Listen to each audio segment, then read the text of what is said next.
15 রোজার দিন বাবাকে গিয়ে বললাম বাবা শপিং করার জন্য টাকা লাগবে। বাবা তখন বললো কত টাকা? আমি বললাম 3000। এটা শোনার পর বাবা কিছুক্ষণ মাথা নিচু করে থেকে তারপর আমাকে 3000 টাকায় বের করে দিল। আমি 3000 টাকা হাতে পেয়ে আনন্দে আত্মহারা হয়ে গেলাম। তারপর সেই টাকাটা লুকিয়ে রেখে দৌড়ে চলে গেলাম বন্ধুদের কাছে, কারণ বাবা আমাকে শপিং করার জন্য 3000 টাকা দিয়েছে। এই গল্পটা তো সবার সাথে করতে হবে। সকল বন্ধুদের সাথে সেই গল্প করার পর ইফতারে কিছুক্ষণ আগে বাসায় ফিরে আসলাম। বাসায় সে ইফতার করে নামাজ পড়ে ঘরে শুয়ে শুয়ে ফেসবুকিং করছিলাম। ঠিক সেই সময় পাশের রুম থেকে মায়ের চাপা কণ্ঠের আওয়াজ আমার কানে ভেসে আসলো। মা বাবাকে বলতেছে ছেলেকে 3000 টাকায় শপিং করার জন্য দিতে হবে কেন? ঘরে তো 3000 টাকাই ছিল, ওরে তো 1500 টাকাও দিতে পারতে। আমরা কি জমিদার? এখন তুমি কিনবে কি? ঈদের জন্য তো কিছুই কেনাকাটা হয়নি, এখন তো ঘরের চুলোই চলবে না। বাবা তখন মাকে বলতেছে বাদ দাও তো, আমরা জমিদার নই, তাতে কি হয়েছে? তবে আমাদের ছেলে কলেজে পড়ে, ওখানে কত বড় লোক বন্ধুদের সাথে মেলামেশা করে, ওর ভালো কাপড় চোপড় কেনার দরকার আছে। আর হ্যাঁ, ঈদের তো অনেক বাকি আছে, আমি কোনো একটা ব্যবস্থা করে ফেলবো, টাকার ব্যবস্থা হয়ে যাবে, তুমি কোনো চিন্তা করো না। আর আমাদের ছেলেই তো সব, আমাদের ছেলে ছাড়া আর কি আছে? ওকে ছাড়া আমরা কাকে দেবো? ওই দেখো একদিন বড় হয়ে আমাদের সকল কষ্ট দূর করে দেবে। বাবার মুখে এমন কথা শুনে আমি নিজের অজান্তেই কেঁদে ফেললাম। নিজেকে খুব স্বার্থপর মনে হচ্ছিল আর মনে মনে ভাবছিলাম আমরা নিজেদের স্বার্থের জন্য বাবা মাকে কত কষ্ট দেই, কত আঘাত দেই, অথচ বাবা মা আমাদের কত ভালোবাসে সেটা আমরা কখনো বুঝতেই চাই না। সবসময় তাদেরকে অবহেলাই করে যাই। ইচ্ছে করছিল এখন বাবাকে জড়িয়ে ধরে অনেক টাকা দিই,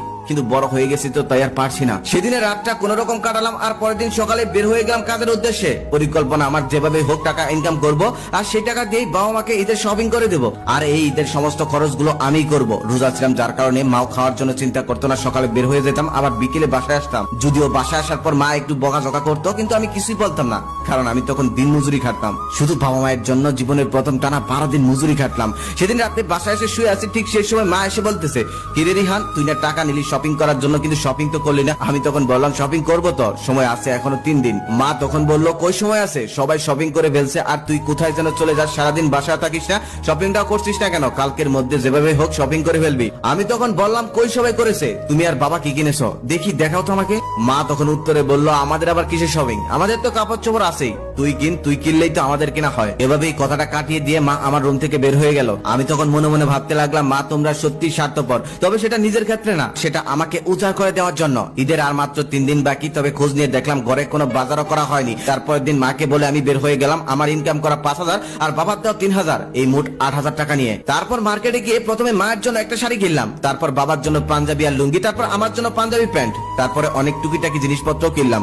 এদিকে ঈদের বাজার এতটাই ভিড় যে বাজার করতে করতে সন্ধ্যা লেগে গেল। তারপর তাড়াতাড়ি বাড়ি চলে গেলাম। আর বাড়িতে যাওয়ার পর মা আমার হাতে এতগুলো ব্যাগ দেখে অবাক হয়ে তাকিয়ে রইল। তারপর মা বলল কিরে রিহান, তুই এত কিছু কোথায় পেলি? তারপর আমি বললাম মা সবই বলবো, আগে ঘরে চলো। ঘরে যাওয়ার পর সব বলতেছি বাবা কই? তারপর আমি মাকে বললাম সবই বলবো, আগে ঘরে চলো, বাবা কই? মা বলল ঘরেই আছে। তারপর ঘরে গিয়ে দেখলাম বাবা ঘরেই বসে আছে। তারপর প্রথমে ব্যাগ থেকে শাড়িটা বের করে মায়ের গায়ে জড়িয়ে বললাম মা দেখো তো শাড়িটা তোমাকে কেমন মানিয়েছে। তখন আমি বললাম আগে বলো তোমাদের এই কাপড়গুলো পছন্দ হয়েছে কিনা, জীবনে কখনোই কিনিনি, জীবনে প্রথম কিনেছি, যদি পছন্দ না হয় তারপর আমার কিছু করার নেই। বাবা তখন আমাকে বলতেছে তুই আগে বল তুই এত কিছু কেনার জন্য টাকা কোথায় পেলি? আমি বাবাকে বললাম রাগ করো না, আমি আসলে কোনো খারাপ কাজ করিনি, আমি রফিক আঙ্কেলের সাথে 12 দিন দিন মজুরি করেছিলাম, সেই টাকা আর তোমার দেওয়া টাকা দিয়ে এত কিছু কিনেছি। এটা বলার সাথে সাথে বাবা রেগে গিয়ে আমার গালে একটা থাপ্পড় মেরে বাবা বলল তোর এত বড় সাহস কি করে হয়, রোজা রেখে তুই কি করে দিন মজুরি করিস? কাজ করার জন্য অনেক সময় পড়ে আছে, এমন কাজ যদি আর কখনো করিস তাহলে দেখে নিস আমার থেকে খারাপ আর কেউ হবে না।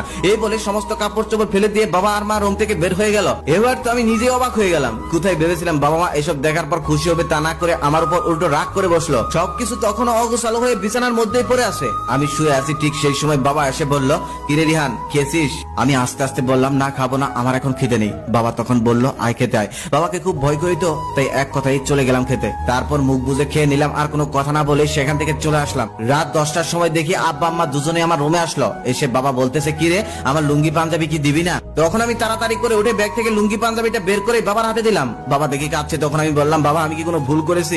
ভুল করলে বলো। বাবা তখন বলতেছে না রে তুই কোনো ভুল করিসনি, আজকে আমার বাবা হিসেবে সত্যি গর্ববোধ হচ্ছে।